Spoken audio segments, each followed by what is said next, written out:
Yeah so చెప్పినాం కదా ఈరోజు గోపురం మండలంలోని ముంపు జలాలు చూసుకుంటూ వస్తున్నామని. సో వాటర్ తగ్గడంతో ఎత్తుక్కుంటూ వస్తున్నాం. ఇక్కడ యాక్సిడెంటల్గా మనకి ఒక ఊరు బయటపడింది అనమాట. ఆ ఊరి పేరు ఎప్పిరాల.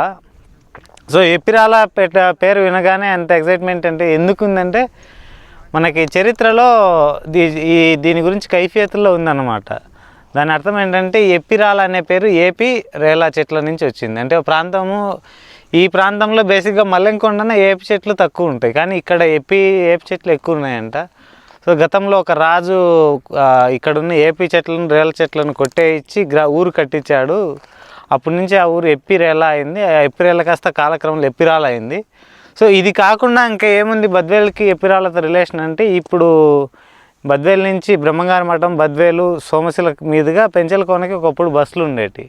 సో ఆ బస్సుల్ని ఎప్పిరాల సింగల్, 4 సింగల్ అంటారు, రకరకాల పేర్లతో పిలుస్తారు. సో ఇదేంటంటే మెయిన్ సెంటర్ అనమాట. ఈ ఓబులం తర్వాత ఇదొక సెంటర్. మనం ఇల్లాంగ చూసినప్పుడు ఇసుకపల్లె అనే ఒకటి ఉన్నది. సో ఇక్కడ చూస్తే చివరికి మిగిలింది ఏంటంటే ఇది ఒక మృతుల దిబ్బగా మారింది. మృతుల దిబ్బ అంటే మనకి హరప్పా నాగరికతలో ఇది వస్తాయి అన్నమాట, మొహంజోదారో మృతుల దిబ్బని. ఇక్కడ చూస్తే ఎగ్జాక్ట్లీ మీరు గమనిస్తే ఇదే ఉంది మనకి ఈ మృతుల దిబ్బని.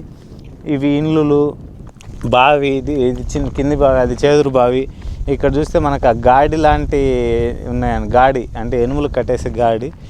సో లొకేషన్ కూడా చాలా బ్యూటిఫుల్గా ఉంది. ఎందుకంటే ఈ చుట్టూ అవతల పక్క మల్లెంకొండ కొప్పు కనపడుతుంది, యువతల పక్క మనకి సోమశిలకి వెళ్ళే ఇవి కనపడుతుంది. ఇటు తిరిగితే గుండ్లమాడ, నెమల దిన్నె ఇవి చూస్తున్నాం. సో ఈ పెన్నా పరివాహక పల్లెలు కూడా చాలా ఉండేటి, అంటే సారవంతమైన పల్లెలు. అండ్ ఇసుక కూడా, అంటే ఇసుకలో కూడా పంటలు పండించేవాళ్ళు వీళ్ళు. మంచినీళ్ళకి అన్నిటికీ పెన్నానే ఆధారం. సో అలాంటి ఊరు ఎప్పుడైతే సోమశిల దగ్గర డ్యామ్ కట్టారో అంతా మొత్తం అంతర్ధానం అయిపోయింది. అంతర్ధానం అయిపోయి చివరికి ఇలా అస్తిత్వంగా మిగిలిపోయింది. అది కూడా నీళ్ళు బయటపడినాయి కాబట్టి చూస్తున్నాం, కానీ లేదంటే మనకి తెలిసేది కూడా కాదు. సో నెక్స్ట్ మన జర్నీ ఏంటంటే, ఒక శ్రీధర్ అనే ఒక చేపల పట్టే అతన్ని మాట్లాడాము. అతను ఏంటంటే ఈ బేసిక్గా ఎన్ని రోజుల నుంచి పోవాలనుకునే డ్యామ్కి ఈ రోజుకి మోక్షం దొరికింది. సో ఆ గొంది మీదుగా సోమశిలకి వెళ్తున్నాము.